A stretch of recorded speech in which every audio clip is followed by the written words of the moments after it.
ఈరోజు ఉదయం సమాచారం తెలిసిన వెంటనే మా సిబ్బంది ఏడి మైనింగ్, అలాగే అగ్రికల్చర్ డిఈ గారు, అలాగే ఇరిగేషన్ టాస్క్ ఫోర్స్ ఎస్ఐ గారు, అలాగే వాళ్ళ సిబ్బంది మొత్తం అందరూ కూడా ఉదయం తెలిసిన వెంటనే 4 గంటలకు ఈ మన గోదావరి రివర్ రావడం జరిగింది.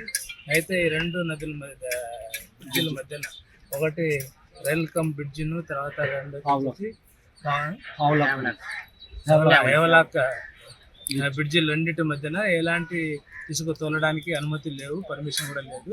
అయినప్పుడు కూడా వీళ్ళకు తెలిసి, వాళ్ళు కూడా తెలుసు ఆ 2 మధ్యన ఇటు నుంచి చూస్తే 500 కిలోమీటర్లు, అక్కడ నుంచి చూస్తే 500 మీటర్లు, ఇక్కడ నుంచి 500 మీటర్లు, అటు నుంచి 500 మీటర్లు కవర్ అవుతుంది. కాబట్టి ఆ 2 నదుల 2 బ్రిడ్జిల మధ్య ఎలాంటి ఇసుక తోయకూడదు. అయినప్పుడు వాళ్ళకి తెలిసి కూడా వాళ్ళు ఆ విధంగా చేస్తున్నారు. కాబట్టి మాకు సమాచారం తెలిసిన వెంటనే మేము నిఘా పెట్టుకొని వాటందరూ కూడా దాదాపు 8 బోట్లను సీజ్ చేయడం జరిగింది. కాబట్టి వాటికి తదుపరి చర్యను మేము సంబంధిత SHO గారికి చెప్పడం జరిగింది. మైనింగ్ అలాగే ఇరిగేషన్ శాఖలకు సంబంధించిన సెక్షన్ల ప్రకారం వాళ్ళకి చర్య తీసుకోవాలి.